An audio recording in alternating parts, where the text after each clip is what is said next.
Boa tarde, pessoal, tudo bem? Espero que todo mundo esteja bem aí, voltando mais um semestre, né?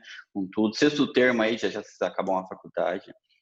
Primeiramente, eu queria desejar para vocês um bom retorno, que esse semestre seja extremamente bom para vocês, né? A gente está aí com esse problema da pandemia, mas que tudo isso se resolva, que não prejudique vocês. Sei que não é fácil ter aula à distância, é complicado para todos, tanto para quem aplica quanto para quem desenvolve, mas espero aí conseguir aprimorar conhecimentos de vocês vão utilizar para o resto da vida, tanto na profissão quanto no dia a dia.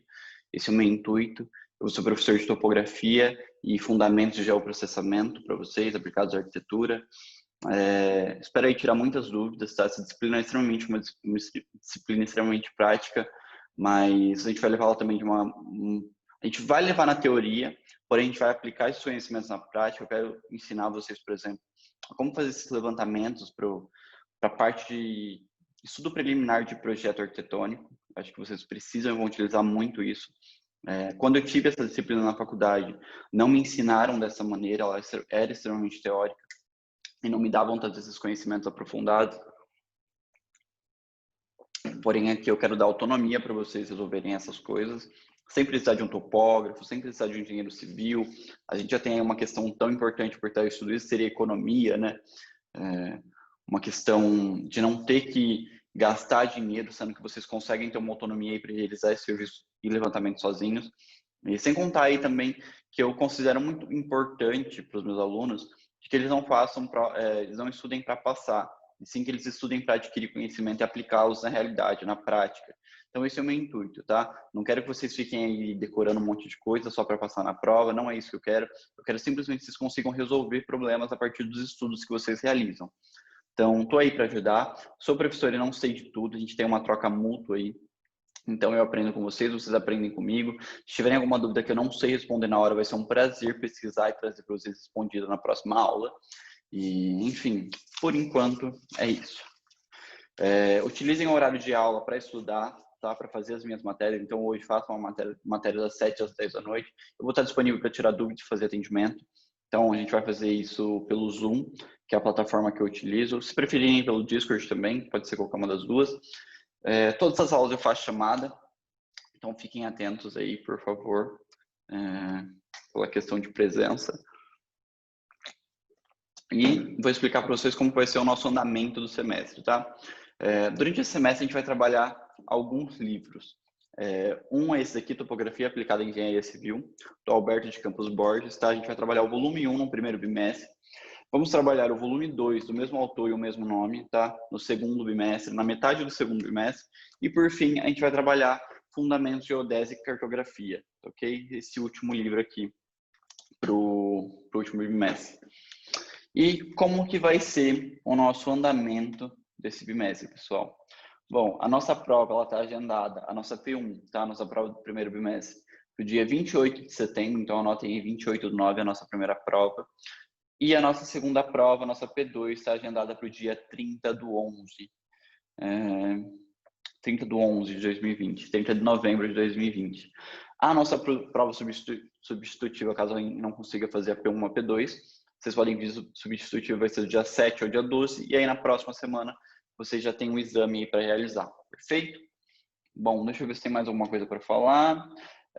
Bom, o plano de ensino eu vou disponibilizar para vocês podem consultar ele, ver o que vai cair no dia, qual matéria que eu vou aplicar na prova. Podem ver também as bibliografias complementares, que são além dessas três, são algumas leituras que a gente vai fazer aí ao longo do nosso semestre, né, ao longo dos nossos estudos. Então, vocês podem consultar isso e, caso queiram, dar uma aprofundada aí nos conhecimentos de vocês, lendo esses livros, lendo os artigos que vão estar aí disponíveis, ok? Deixa eu ver se tem mais alguma coisa. Já introduzi o plano de ensino para vocês. Primeiramente, eu peço que vocês assistam que vocês leiam o artigo que eu separei para vocês, um artigo do Arquideio, que fala de alguns projetos relacionados à topografia. Eu acho extremamente a gente já tem essa introdução na nossa primeira aula, que é para vocês saberem como que a topografia vai ajudar vocês a pensar no projeto, tá? O que é importante a gente absorver dessa matéria para a gente conseguir aplicar essas coisas no nosso dia a dia, na nossa realidade. Então, agora em si, a minha ideia é mais essa. Bom, outra coisa que eu queria conversar com vocês é sobre, deixa eu ver aqui, vou colocar para compartilhar a tela. Começar nossa aula. Visualização. Perfeito. Bom, vamos lá. Então, hoje a gente tem a nossa matéria de topografia, amanhã vocês vão ter aula comigo também de conforto ambiental 2. E nessa primeira aula de topografia, eu vou passar algumas noções de topografia para vocês. Então, o que é topografia? Para que serve? Qual que é o objetivo? Qual que é a definição? Enfim, quais são as noções que a gente precisa ter de topografia para começar a pensar nessa disciplina, nesses levantamentos, ok? Então, primeiro eu quero descrever, definir exatamente o que é topografia. Quero que vocês consigam aplicar esses conhecimentos na prática e auxiliar, manusear esses equipamentos que vão auxiliar a gente nesses levantamentos topográficos e tudo mais. Em terceiro, eu pretendo que vocês consigam diferenciar esses métodos de medição aí de distâncias, né? Tanto verticais quanto distâncias horizontais. E a gente vai analisar aí alguns levantamentos topográficos que foram realizados, alguns estudos, para que vocês consigam também pensar a partir disso em como vocês vão elaborar o de vocês, ok? Bora lá.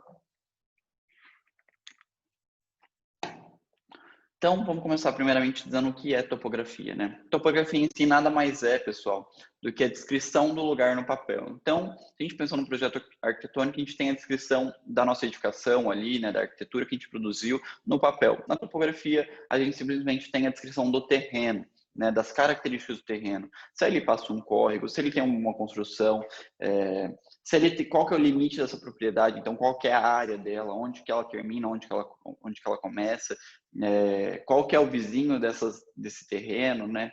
Se eu tenho, por exemplo, do lado de um lote uma propriedade de uma outra pessoa, do outro é um outro proprietário, então tem todas essas questões, né? Quem faz limite com esse terreno? Aonde começa a cerca, né? Qual espaço é cercado? Eu tenho uma área de preservação ambiental e o que é, né, especificamente esse terreno? Então a gente tem que delimitar tudo isso na nossa topografia. E aí a gente fala da topografia pelo que vocês já conhecem, relacionando as curvas de nível. Então, se a gente tem o desenho ali do terreno, os limites dele, a gente vai começar a falar também dessas curvas de nível que aparecem na nossa planta ali, né? Seja no nosso estudo. Essas curvas de nível nada mais é do que como posso explicar para vocês? Aquelas linhas orgânicas que vocês veem nos desenhos, que dá para se enxergar ali, que nada mais representam do que o relevo do solo, né? A distância de um nível até o outro. Então, a cada 1 metro, por exemplo, a cada 3 metros de largura, eu tenho o aumento de 1 metro de altura do terreno, do relevo dele em si. Então, ali representa uma curva de nível. Então, é basicamente isso. Okay? Eu vou mostrar para vocês na próxima imagem o que é. Acho que eu tenho aqui. Então, por exemplo, aqui eu tenho essa distância entre A e B, essa largura horizontal, mas aí entre A e B, se a gente olhar na foto aqui em cima, no relevo, eu tenho uma altura também, vocês conseguem ver aqui onde eu estou passando o mouse, tem uma altura vertical. Então, essa altura vertical, eu também preciso descobrir para ele pensar o meu projeto arquitetônico, seja a minha casa, seja um prédio comercial, o que vai ser, né? Tem que pensar nisso. E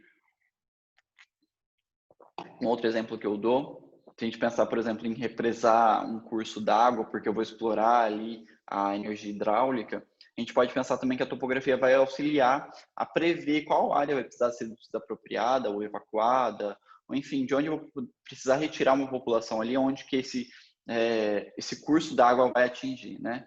Então, ela também ajuda a pensar nessas questões. A topografia em si, ela tem duas divisões, ok?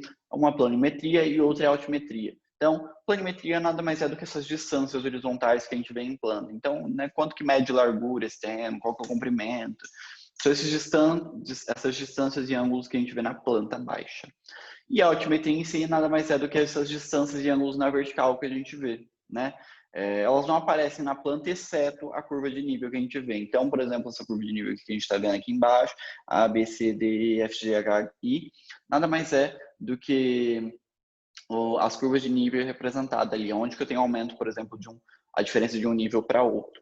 Então, a gente vê em cima aqui uma representação, né, uma perspectiva desse morro, digamos assim, aqui, dessa parte. A gente começa aqui em A, B, C, D, e digamos que para a gente ver como que isso funciona, por exemplo, como que isso apareceria numa vista de altimetria, a gente conseguiria representar isso só fazendo a partir de um corte, né? Por exemplo, do terreno, a gente levanta ali um corte, do mesmo jeito que a gente faz um corte na edificação, a gente faria também um corte nesse terreno para entender ali qual que é o nível dele, para entender qual que é o perfil disso. Dá para se pensar também numa planta, uma vista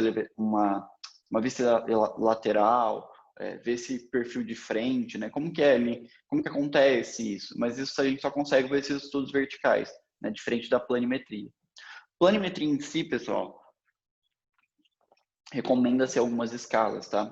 Para o desenvolvimento desses estudos.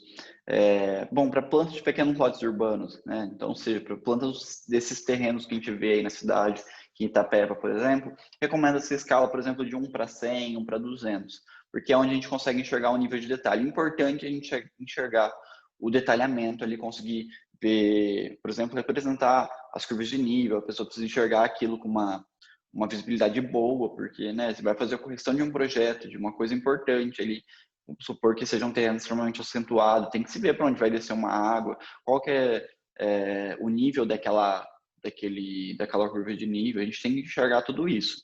Então, em segundo, se a gente pensar numa planta de arruamentos, aí, loteamentos urbanos, se a gente pensar na planta aí, né, de uma cidade, de um novo bairro que está sendo desenvolvido, né, escala 1 para 1000, a gente recomenda essa escala. Se a gente pensar numa planta de propriedades rurais, né, a gente pensar no sítio, fazenda, alguma coisa assim, a gente já se recomenda uma escala um pouquinho maior, de 1 para 1000 até 1 para 1500, 1 para 5000, desculpa, errei, 1 para 1000 até 5000. Porque depende bastante da área, né? Como que você vai trabalhar isso aí? Às vezes a gente trabalha até com metro quadrado numa propriedade rural, mas dependendo o tamanho da área que você vai mexer, pode trabalhar com quilômetros quadrados também, com alqueire, paulista, mineiro, tudo depende, tá? Dessa área. E escalas inferiores. Inferiores a gente quer dizer escala 1 para 10 mil, 1 para 15 mil, escalas maiores. A gente pensaria já para representar grandes regiões. Então, vamos supor que a gente vai representar a região de Itapeva. Então, a gente já pensa aí numa escala maior que 1 para 5 mil. Depende, né? Depende bastante do que a gente vai representar. E aí, essa outra divisão que a gente tem, a primeira a planimetria, então, que são esses planos horizontais, a outra a altimetria, que esses planos verticais, esses valores verticais, a gente já trabalha aí com uma escala 1 para 100. Então, você vai fazer uma vista lateral, uma vista frontal, um corte, eu vou ver o perfil do que eu estou representando ali, eu preciso enxergar realmente esses detalhes, né? De onde eu vou precisar tirar volume de terra ou colocar para aterrar, qual que é o nível dessa área, enfim, todas essas coisas precisam ser visíveis, né, para quem vai corrigir esse projeto. E muitas vezes que a gente, não sei se vocês já passaram por isso, mas às vezes você vai pegar um projeto antigo, né, velho já, e aí você precisa descobrir um valor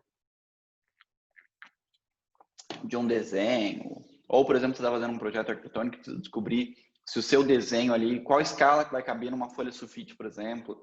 Será que o meu desenho, que eu estou fazendo uma planta baixa, será que esse desenho na 1 para 100 cabe aqui? Então, é basicamente isso. Então, eu queria ajudar vocês aí também a descobrir essas questões que vocês vão precisar usar isso em topografia. Então, vou pegar uma calculadora aqui. Tá. Perfeito. Para visualização.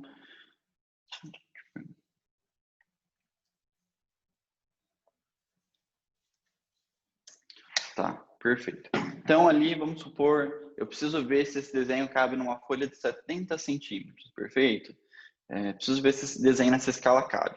Então, eu tenho ali o meu desenho, vamos parar para pensar que eu estou representando uma propriedade rural, por exemplo, tá? É uma fazenda, digamos assim. Uma propriedade rural, tá? Um loteamento urbano, vamos pensar que é um loteamento urbano isso. E eu preciso representar esse loteamento numa planta baixa, numa folha sulfite, alguma coisa assim, para ver se ele cabe numa folha de 70 centímetros, vamos supor isso, que eu preciso mostrar para o meu professor. E aí eu preciso ver se vai caber na folha sulfite. Então eu pego o 324, que é o tamanho, vamos supor que 324 é a extensão do meu lote, tá? Do meu loteamento. Então tem 324 lotes. Será que ele vai caber na 1 para 500, nessa folha que eu tenho de 70 centímetros? Aí eu vou lá e divido por 500, né? Que é a escala que eu quero.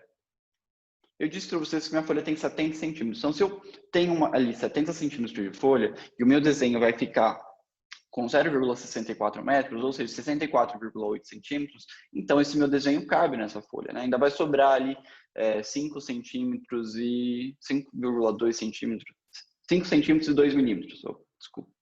Enfim, ainda sobra alguma coisinha ali. Se eu tenho um caso contrário, vamos supor assim,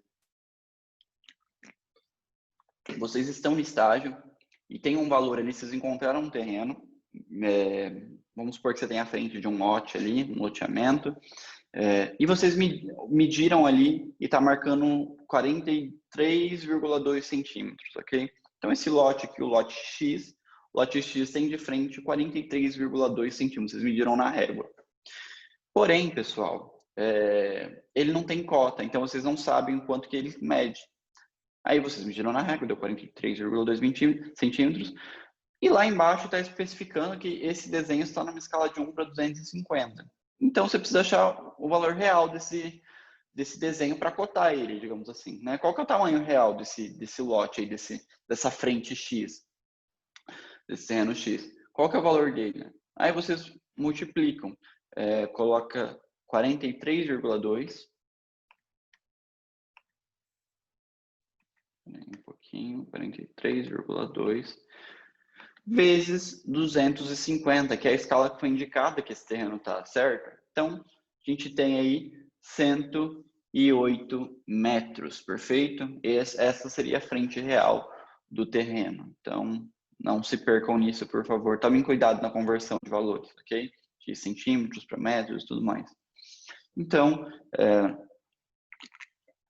basicamente isso. Outra coisa que eu queria deixar falado para vocês, que não me falaram isso quando eu estudava topografia, é para vocês tomarem cuidado em qual escala vocês vão colocar um terreno. Eu vejo muita gente, por exemplo, que vai colocar, está fazendo TCC e coloca um desenho aí na planta de 1 para, vamos supor, 1 para 372.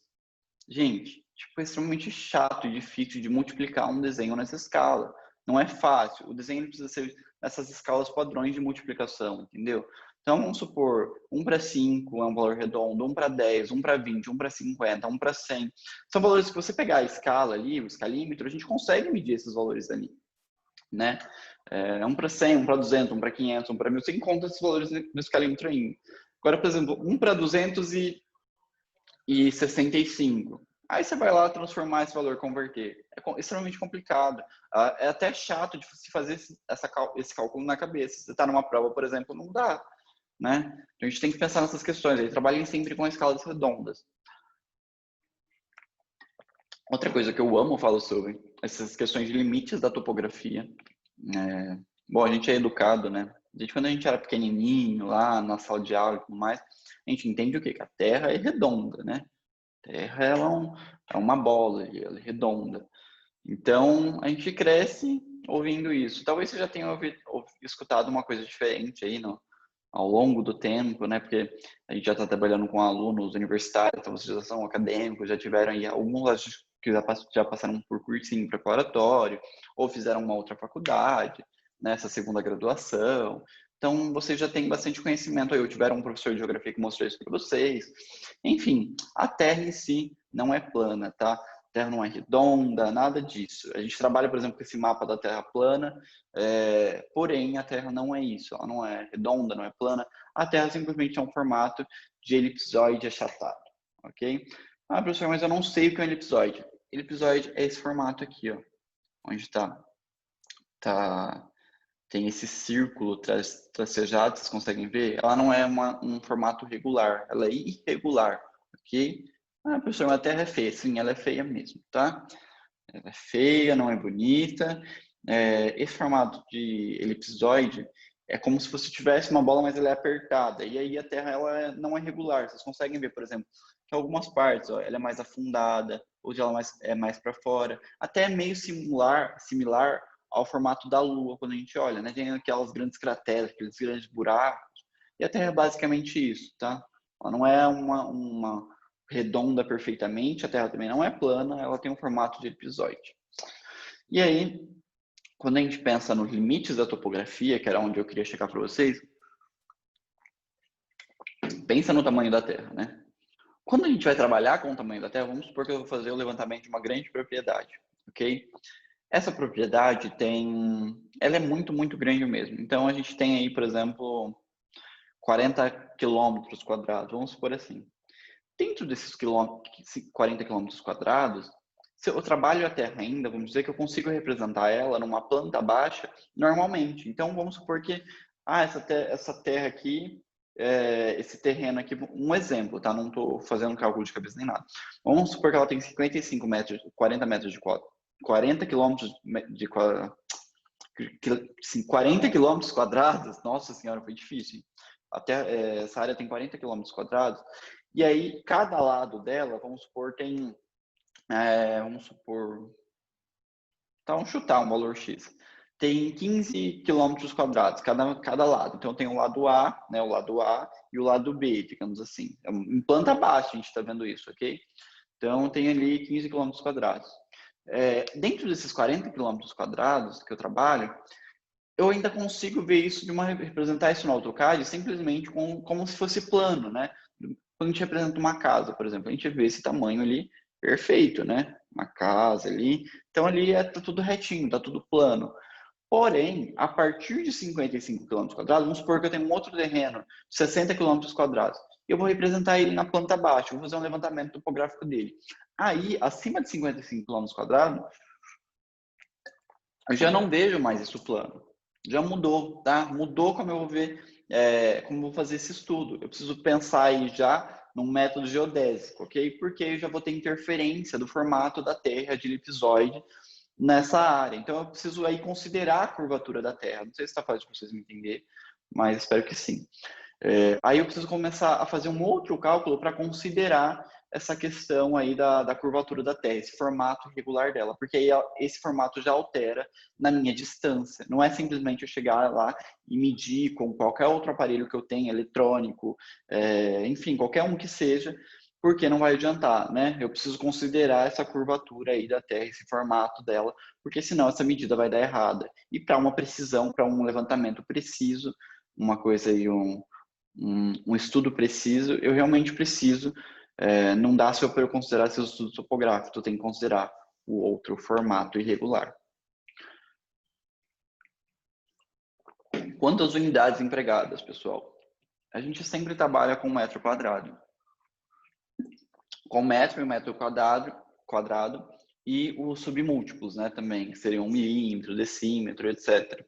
Então, a gente trabalha com essas unidades aí para quando a gente vai medir áreas pequenas ou de médios tamanhos também. Porém, já para grandes áreas, que eu já tinha comentado para vocês, vamos supor que eu vou trabalhar zonas rurais, né? Então, eu já vou trabalhar aí dependendo da área, depende do método a unidade que eu vou trabalhar, varia muito. Então, eu posso trabalhar com quilômetro quadrado, com hectare, com alqueire, com paulista, com mineiro. Então, tudo depende. E também com os ângulos, né? A gente trabalha aí na questão de ângulos, sexagesimal, para a gente pensar aí na questão de angulação, aonde que eu virar esse ângulo de tanto, como que é essa curva, enfim, qual que é o grau. Então, a gente vai trabalhar aí já a questão de angulação. Quando eu penso em volume, vamos supor que eu estou representando aí, fazendo o corte de um morro, né, alguma coisa assim, que seja, eu penso na questão do metro cúbico. Tem um terreno ali, eu tenho um morro que eu preciso ver quanto que eu vou precisar tirar de terra para fazer minha construção nesse espaço. Então, a gente vai ter que calcular aí o volume através do metro cúbico, né? A gente pensa aí que o metro cúbico é referente a 1.000 litros. Então, do quanto que eu vou precisar tirar de terra dali, eu tenho que calcular esse volume. E, por fim não, a gente pensa também na questão do metro. Vocês já devem ter escutado bastante falar sobre isso, que o metro em si era muito utilizado no Brasil, outros países não utilizavam. Porém, agora eles já oficializaram também, os Estados Unidos, a Inglaterra, diversos outros países já oficializaram o metro quadrado também, o metro linear também, como unidade de medida nesses países. Então, vocês conseguem trabalhar com eles. Outras unidades de medidas também que as pessoas em outros países costumam trabalhar, e aqui a gente não costuma, é a polegada. Coloquei aqui o quanto vale a polegada em centímetros e metros. Tem uma polegada referente a 2,54 centímetros, um pé também que é igual a 12 polegadas ou 30,48 centímetros, uma jarda que é igual a 3 pés, né? Então ali eu tinha um pé quanto equivale a um pé, aí eu já penso na jarda que equivale a 3 pés, né? Que é igual a 91,44 centímetros. Anotem essas informações porque é bacana depois se vocês tiverem que converter isso em algum dia. E se a gente pensar também na questão de uma milha igual a 1.760 jardas, que é igual a 1.609,34 metros. Então, anotem isso aí que é uma coisa extremamente teórica, mas vale a pena ter no caderno para caso um dia a gente precisa converter algum valor. Quanto aos equipamentos, pessoal, que a gente utiliza na topografia, os equipamentos auxiliam a gente nos nossos levantamentos, né? A gente tem a baliza e a ficha, que eu vou mostrar para vocês no nosso primeiro slide. A baliza nada mais é para você encontrar, alinhar a distância do que você quer medir. Então, ela pode ser de madeira, pode ser de um outro material também, de aço, alguma coisa assim que é mais resistente, tá? A baliza é essa seção aqui ortogonal, vocês vão ver. Vocês já devem ter visto muito isso. Vocês conseguem ver que ela está pintada aí de branco e vermelho, branco e vermelho. Então, são duas cores contrastantes para você enxergar ela de longe mesmo, ok? A extremidade dela, essa parte de baixo, tem um ponteiro, uma ponta, que é para você conseguir cravar ela no chão. Então, isso já vem para facilitar o nosso trabalho em campo, né? Você crava ela ali, o ponteiro de ferro no terreno. E, como eu falei para vocês, ela pode ser ou de madeira ou pode ser de ferro, de aço, de cano galvanizado, enfim, qual material, independente do material, mas ela tem que ter aí essas medidas a cada 50 centímetros para que você enxergue de longe qual que é a distância vertical, né? Qual que é o valor vertical que eu tenho, qual que é o nível, e também para eu enxergar ela para alinhar também na horizontal, a gente vai ver isso mais para frente, a gente conseguir tirar a nossa distância ali de um ponto a outro, do ponto A, por exemplo, ao ponto B. Deixa eu ver, acho que é isso que eu tinha para falar para vocês da baliza. E aí a gente pensa na questão da ficha. Para que serve uma ficha, pessoal? Vamos supor que eu estou marcando meu terreno ali com a baliza, né? Então eu tenho meu ponto A e tenho meu ponto B. Vocês conseguem ver aqui no vídeo. Tem o ponto A e o ponto B. No ponto A em si, eu estou aqui cravei a minha baliza aqui, estou aqui medindo, e aqui é o meu ponto B, meu ponto 2. Ponto 1, ponto 2, medido A ao B. Se eu medir 20 metros daqui, nesse primeiro ponto, agora eu vou precisar medir do B ao C, certo? A, B, agora eu vou ter que ter um terceiro ponto, que seria o C, né? Aqui, ó, do B ao C, eu tenho que achar essa distância aqui. Então, se eu tenho que achar essa distância, eu já achei A, já achei B, agora eu preciso de B a C, então eu vou cravar uma ficha aqui no começo para mostrar que eu já medi esse ponto 1. No ponto B também eu já medi, então também tem uma ficha aqui que eu já medi esse ponto 2. E no ponto 3, aí eu vou, quando eu terminar de medir essa distância BC na horizontal, eu cravo uma outra ficha. A ficha serve para isso, para sinalizar, ok? A ficha em si ela é pintada também com essas cores contrastantes aí, em vermelho e branco, para auxiliar o profissional, o topógrafo, né? Quem estiver fazendo essa medição lá nesse levantamento. Nesses textos aqui que eu coloco, tá? É para vocês terem uma visão mais aprofundada do conteúdo em si, eu acho bacana isso. Então, anotem no caderno, é importante vocês terem isso, até mesmo para decorar também, para gravar a informação na cabeça. É bacana vocês terem isso. A ficha em si, ela vai ter uma extremidade também de ponta, tá? Aguda, que é para você cravar ela com facilidade no chão e marcar, fazer a demarcação ali certa. A cor vermelho e branco contrastante para você enxergar ela de longe. E também tem a extremidade superior dela diferente. Ela pode ser diferente. Ou ela pode ser circular, ou ela pode ser triangular, tá? Depende o formato aí. Deixa eu ver se tem mais alguma coisa para eu falar para vocês. Acho que não, acho que é só isso. Outro equipamento que auxilia a gente na topografia em si, né? Fazer esses levantamentos. Coloquei aqui algumas imagens. É a corrente do agrimensor. Essa parte aqui, ó, é a barra. Segunda foto que eu estou mostrando para vocês, acho que vocês conseguem ver meu mouse e o cursor do mouse. Então, essa parte aqui marcando 20 centímetros é a barra. Na barra, pessoal, eu tenho um elo aqui, ó, tá vendo? 2 elos que se conectam, e esse elo também me liga a outra barra, né? Então, isso aqui é uma barra, essa parte aqui é outra barra, aqui eu tenho um elo, 2 elos, ó, que conectam as barras, cada um conecta uma barra. Para eu formar 1 metro de barra, digamos assim, 1 metro de corrente de agrimensor, eu tenho que juntar 5 barras, ok? E essas barras me auxiliam na hora de eu medir, tirar a medida na horizontal. Vou mostrar para vocês mais para frente um exemplo. Aqui, ó, nessa primeira imagem, é uma foto da realidade mesmo, de como é essa corrente do agrimensor. Dá para ver que, que mede de cerca de 20 centímetros, acho que dá para ter uma noção de escala melhor. E ela serve para a gente tirar essas medidas na horizontal, tá? Ah, professor, mas que feio que é, por que é assim? É porque ela é uma corrente rústica, ela precisa sobreviver e precisa servir exatamente esse trabalho rústico, né? Que é o do topógrafo, de sobreviver às intempéries do tempo, enfim, a essas questões como que eu posso falar? Mais duras de trabalho. Que mais que eu tinha que falar? Em cada ponta dessas barras, tá? Então, por exemplo, a minha barra ali, a minha corrente, tem 20 metros, né? Eu criei vários elos ali até medir 20 metros essa corrente de agrimensor. Em cada ponta da corrente, no começo dos 20 metros e no final dos 20 metros, eu vou ter ali uma manopla, tá? Deixa eu dar um zoom aqui para vocês verem. A manopla é isso aqui, ó. Essa parte que eu estou passando o mouse.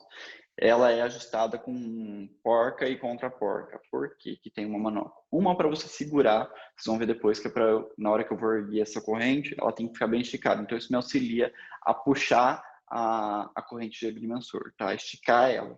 Uma pessoa vai esticar uma manopla de um lado e depois lá no final dos 20 metros a outra estica a manopla do outro lado. E aí eu tenho essa porca e contra-porca que me ajuda o quê? Na precisão da corrente. Às vezes, pessoal, a corrente costuma vir com diferenças. Então, se ela deveria medir 20 metros, aí eu estico ela, vou lá e meço com a trena, ela está medindo 20,5 centímetros. Então, 20 metros e 5 centímetros. Então, tem 5 centímetros a mais, não é? Ou seja, eu preciso ajustar esses 5 centímetros para ela medir exatamente 20 metros, e não 20,5 centímetros. 20,5 metros. 5 metros, né, certo? Então, eu preciso ajustar isso. Então, aí eu vou lá e aperto a minha porca, minha contra-porca, ou então desaperto, se ela tiver com menos, por 19,95, então eu vou lá e aperto a porca, contra-porca e tudo mais. Então, é basicamente isso, tá? Porca e contra-porca serve para isso. Já quanto a treino de pano ou de lona, é bacana a gente falar sobre treino, porque muitas pessoas, às vezes, vocês precisam comprar também, não sabem qual comprar, então acho bacana a gente falar sobre isso já. Trena de pano ou de lona, tá? Essa trena aqui, ó, vocês conseguem ver, ela tá enrolada aí, né, não é uma caixa, é uma caixa circular, uma coisa circular aqui, esse item, uma trena de 2 metros, está enrolada aí, e a gente tem essa alavanca ali para quando a gente vai enrolar ela para facilitar o nosso serviço. Para esticar, muito simples, né? É só pegar nessa cordinha aqui, ó, esse cordãozinho de couro e esticar ela. Muitas pessoas compram ela por conta da facilidade e praticidade também. Porque se você você precisa medir sozinho, você está sozinho na obra. Só você bater um preguinho lá na obra, colocar isso lá, colocar essa parte aqui, ó, dessa argolinha lá no prego e esticar até onde você quer medir, é bem prático. Comprimentos, né? Essas cenas aí vem com 10, 15, 20, 25, 30, vai até 50 metros de comprimento, né? Então, depende aí do que você precisa medir. É para terreno pequeno, para terreno grande, é para interiores, então você precisa medir uma só sala. Então, às vezes, essa daí não vai servir tanto, digamos assim, né? Você vai precisar de uma tela aí que seja menor, de 5 metros, alguma coisa assim. Enfim, essa tela em si, essa trena em si, ela não é muito recomendada para trabalhos que você precisa de muita precisão. Por quê? Como uma trena de lona ou de pano, vocês imaginam que se a gente pega uma camiseta, né, ó, ele estica conforme eu puxo. Porém, para essa trena aí não é diferente. Você tem uma trena de pano ou de lona, quando você estica ela, quando você precisa esticar ela para... Enfim, preciso medir 20 metros. Eu não vou deixar a trena, né, ali torta. Não, você tem que esticar ela no máximo. Então, quando você estica ela, por exemplo, uma trena de 20 metros, ela costuma dar diferença aí de 5 a 10 centímetros. E isso é bastante coisa para quando você tem uma precisão. Vamos supor que você mede um terreno de 20 metros e dá 20,10, é uma diferença grande, já está pegando 10 centímetros do terreno de uma outra pessoa, ou seja, é a largura ali de uma parede, né? Não dá para a gente pensar que isso não é muita coisa. Outra coisa que eu queria conversar com vocês que essa trena ela começa a ser substituída por um outro tipo de trena, tá? Um produto sintético, que é a fibra de vidro, vocês conhecem bastante. Posteriormente a gente vai ver isso. O porquê dessa substituição é primeiramente por conta da precisão, que a outra não dava tanta diferença assim nas medidas. Vamos ver os benefícios, o que tem de ponto negativo também. Já a trena de aço, né?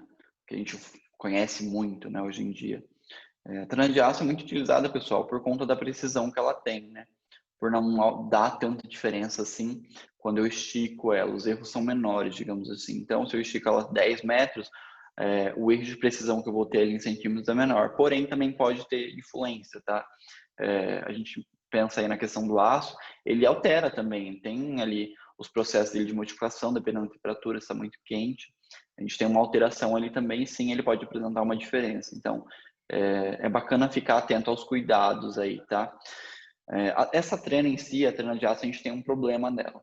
Vocês já devem ter passado muitas vezes por isso. Ela tem um problema de, às vezes, rachar, de quebrar. Ela precisa de ter alguns cuidados especiais, porque ela é guardada nessa caixa enrolada, né? Que a gente consegue ver aqui essa caixa, a gente sabe que a trena é enrolada lá dentro, em volta dessa caixa circular.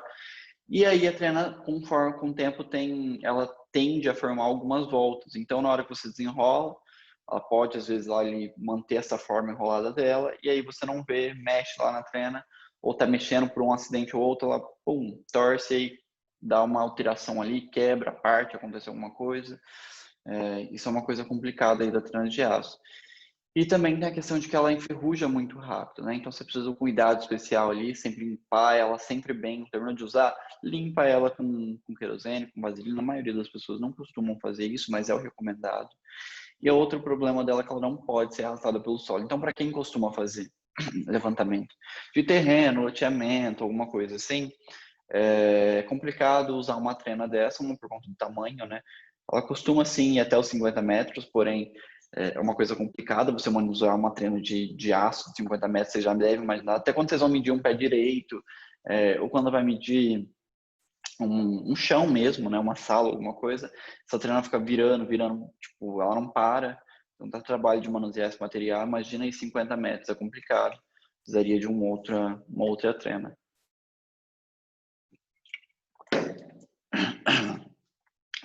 A outra que eu teria que falar com vocês são as fitas de aço, pessoal. A gente tem aí esse equipamento auxiliar, né? Um outro equipamento auxiliar que são as fitas de aço. E fita de aço é o mesmo material da trena aqui que eu falei para você, das trenas de aço, porém aqui ela vem diferente, né? Ela vem nessa caixa aqui enrolada, mas não é uma caixa fechada, é uma caixa aberta, né?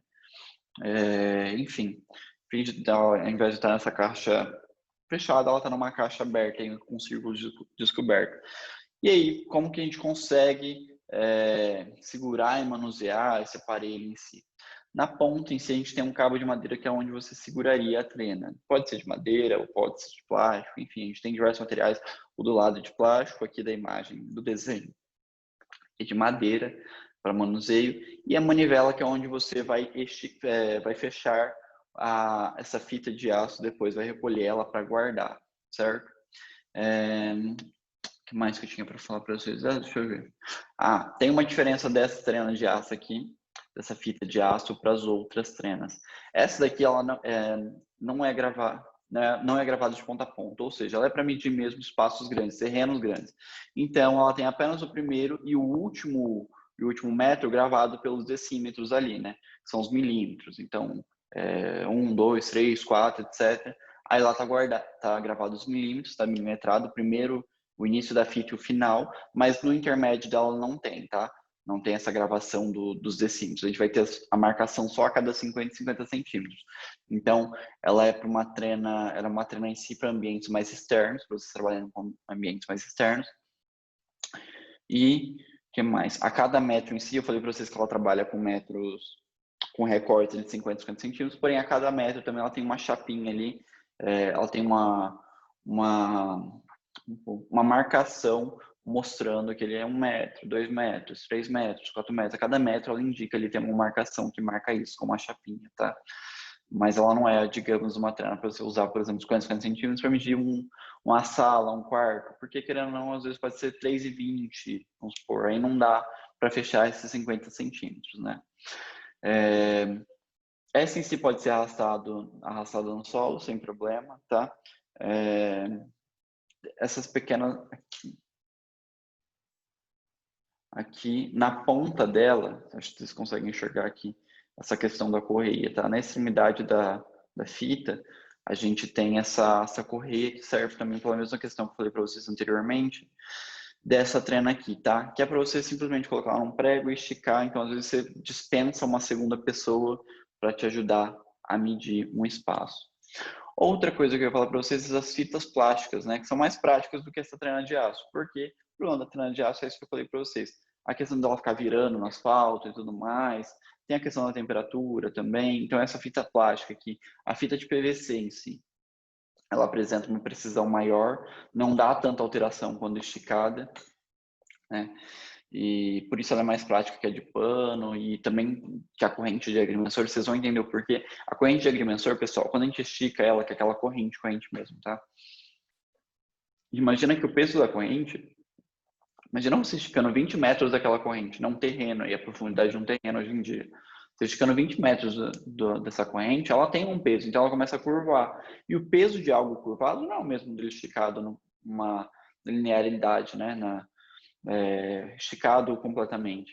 Então é diferente. Então essa curvatura ela produz uma diferença aí que seria o encurtamento da corrente. Então ao invés de 20 metros, você ia estar medindo 19,90, alguma coisa assim.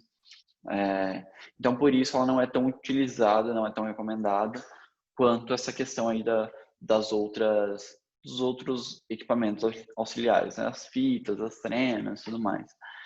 Essa em si, pessoal, fita plástica, né, graduada de 5 em 5 centímetros. Essa já dá para a gente pensar em usar numa precisão um pouco maior, talvez para medir um terreno de 5 em 5 centímetros, é uma coisa que a gente ainda consegue utilizar. Já tem uma precisão aí um pouco maior, né?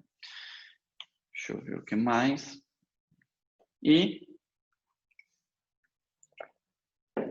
por fim, as cadernetas de campo que vocês vão precisar utilizar para fazer as marcações que a gente tem de azimuth, de grau e tudo mais, do que a gente está trabalhando ali, né?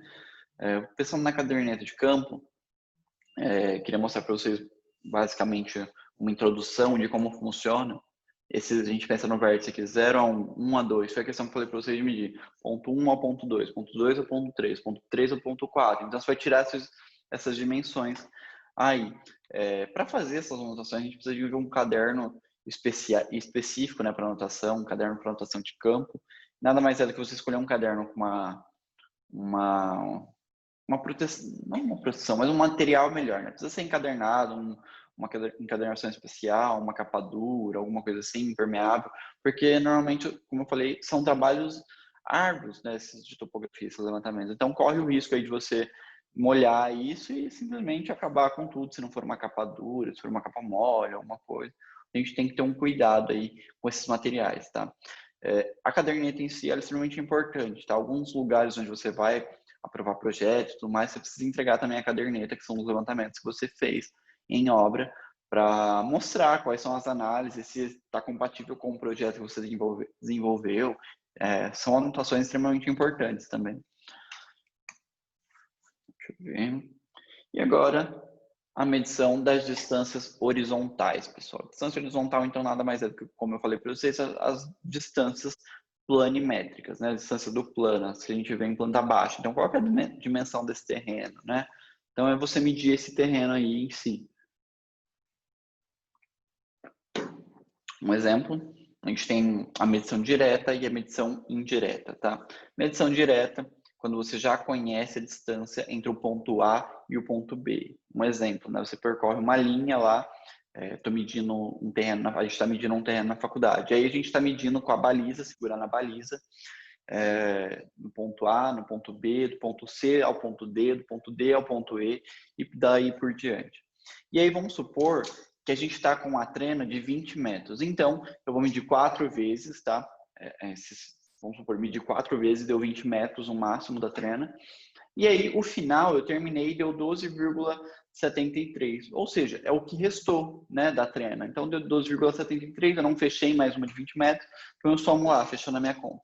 4 vezes 20 mais 12,73, o total dessa distância do terreno que eu medi é 92,73 metros. E também temos o método indireto, tá?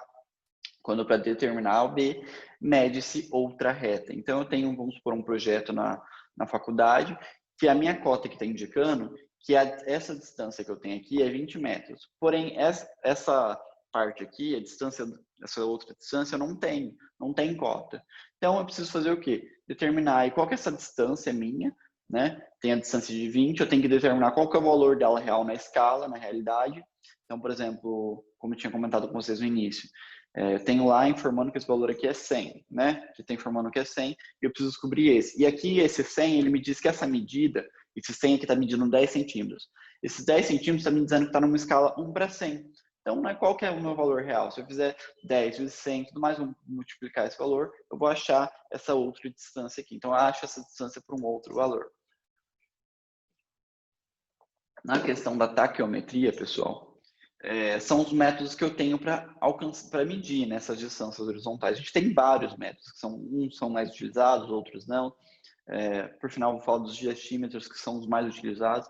Mas antes disso, eu tenho a taquiometria, tá?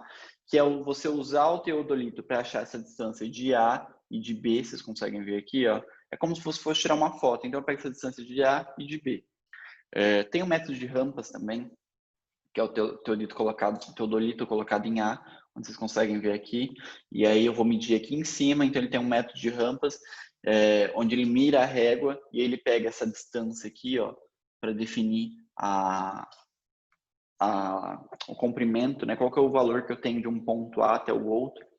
Tenho também os equipamentos eletrônicos, que me ajudam a medir também, com precisão de até 120 km a gente tem hoje, né, com rapidez. Então, o equipamento eletrônico hoje me ajuda a medir até 120 metros de distância. É muita coisa. 120 km de distância é muita coisa. Também tem a questão da mira de base, né, que eu também coloquei para vocês. São todos exemplos, só para vocês darem uma analisada. Depois vocês podem dar zoom. Vou passar o slide para vocês podem olhar atentamente como funciona cada um. Tem também a telemetria muda, mas é basicamente o mesmo princípio que o teodolito e que o método de rampas e tudo mais, porém é que muda, tá? É como se a mira fosse o ponto D, e é daqui do ponto D, do ponto A onde está o meu teodolito, ele vai medir onde eu estou. Ele mede numa inversão aí. E também temos os diastímetros, tá? Que são os mais utilizados, que é o que a gente vai falar daqui em diante. Que aí a gente pode pensar, por exemplo, na medição por uma corrente, né? Deixa eu até dar um zoom aqui. A gente tem, por exemplo, as duas estacas, né?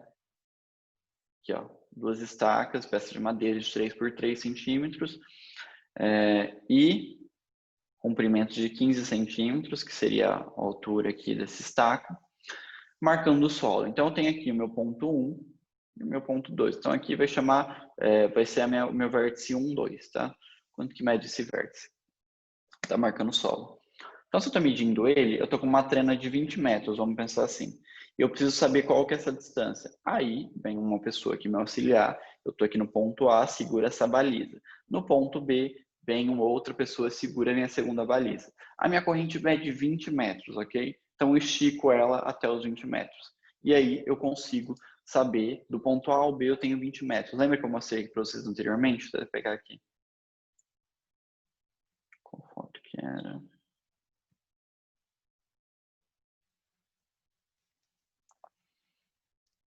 Acho que era aqui, ó, dos levantamentos. O vértice 0 ao vértice 1, eu tenho 20 metros, né? Tenho 20 metros. Então, no meu ponto 1 ao 2, eu vou ter essa distância de 20 metros. O restante vai ser aqui, foi aqui, lembrei. O restante, ó, 4 vezes 20. Se eu medir 4 vezes e deu 20, E aí, o meu final vai ser só o que sobrar, por exemplo, de 1 ao 2 deu 20 metros, do ponto 2 ao 3 deu 20 metros, do ponto 3 ao 4 deu 20 metros, do ponto 4 ao 5, 1 ao 2, 2 ao 3, 3 ao 4, do meu ponto 4 ao 5 deu 20 metros. Aí, do meu ponto 5 ao 6, não deu uma corrente inteira de 20 metros para eu medir. Sobrou, ou seja, sobrou quanto? 12,73. Então, foi isso que eu terminei, ok? Essa é a minha correntada, que eles chamam assim. 12,73 foi a minha correntada final, foi o que sobrou.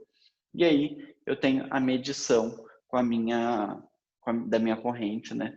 4 vezes 20 mais 12,73, 93 e alguma coisa. Deixa eu ver o que mais que tem que passar para vocês.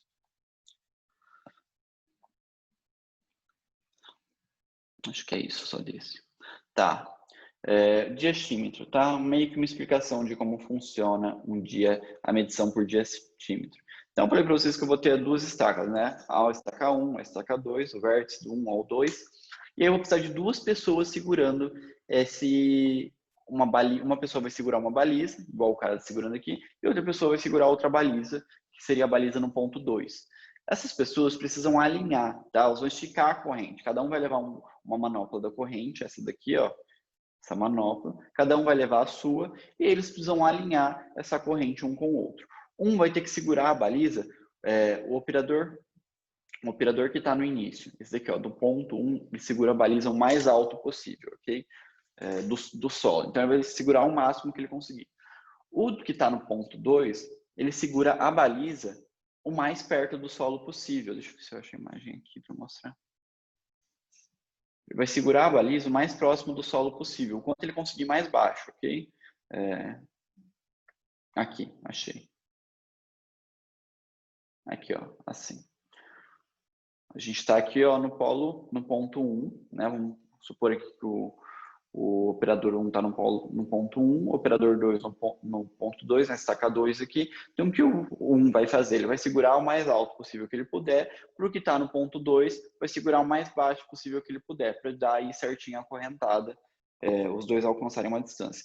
Uma terceira pessoa, tá, um terceiro operador, vai precisar ver se essas correntes estão alinhadas ou não. Ou seja, essa baliza aqui, ela tem que estar retinha, reta no sentido no ângulo de 90 graus, tanto a baliza 1 quanto a baliza 2, todas precisam estar retas. E essa baliza aqui, se a gente olhar de frente, por exemplo, eu teria a baliza 1 aqui e a baliza 2 aqui, né? Essas duas balizas precisam estar alinhadas, de tanto que essa baliza aqui tampe essa baliza do fundo, entendeu? Esse alinhamento tem que ser mantido, por quê? Senão, aí eu cometo um erro na hora de medir essas distâncias, ok? Outra coisa que eu ia falar para vocês é que um dos erros mais cometidos, tá? Os erros que as pessoas mais cometem em relação quando vai fazer isso é segurar a baliza por trás. Então, eu alinhei a baliza ali no eixo alinhei a manopla no eixo da baliza, ó, assim como tá aqui. Vocês conseguem ver que ele tá segurando bem no eixo, né? E tá torto, esse daqui tá errado, ela deveria estar nesse ângulo do meio, ela tá para trás. Ou seja, ele tá medindo errado aí. Então, eu segurei a manopla da baliza, da corrente do agrimensor aqui no meio do eixo da baliza. E aí vai ter uma terceira pessoa que vai ver se o alinhamento está correto. Se tiver correto, ok, terminei, marquei na minha caderneta, tá ok, é isso mesmo, tá vendo? Está cá, baliza exatamente certinha como tá. O maior erro é quando a pessoa não segura a baliza do lado. Porque, além de você tampar o alinhamento para saber se está corretamente certa, para a terceira pessoa que vai vir dar o aval, falar, olha, está correto, então é só anotar agora e vamos para o ponto 2, 3. Então, se tiver errado, não dá para se fazer isso. E também porque aí, o certo é você segurar a baliza na lateral, tá? Para você ter noção de que se ela está reta no ângulo de 90 graus ou não, e a terceira pessoa só vai ver se ela está reta no alinhamento. Esse é o erro comum que eu falei para vocês. E além de descobrir as distâncias na horizontal, eu também descubro as distâncias na vertical. Então, a gente tem aqui um exemplo, tá? Do ponto aqui, ó, 1.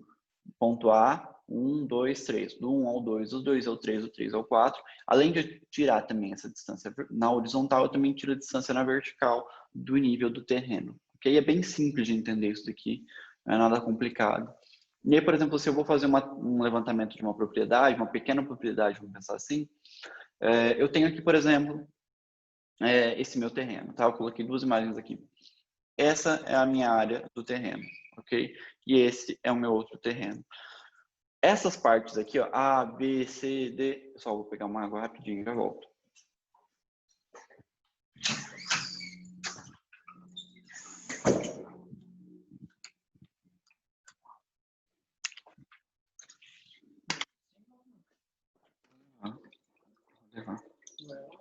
Uhum.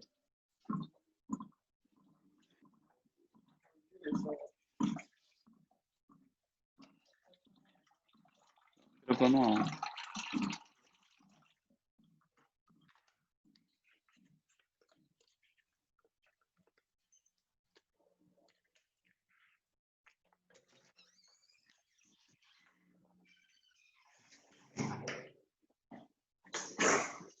Pronto, pessoal. Desculpa eu me retirar. Mas é que minha garganta seca demais, eu fico sem voz até. Enfim, aí, esse aqui é o meu terreno, né? Minha pequena propriedade que eu tenho para medir aqui. E esses pontos aqui, ó, A, B, C, D, E, são os pontos que eu marco porque eu preciso tirar ali as minhas medidas, né?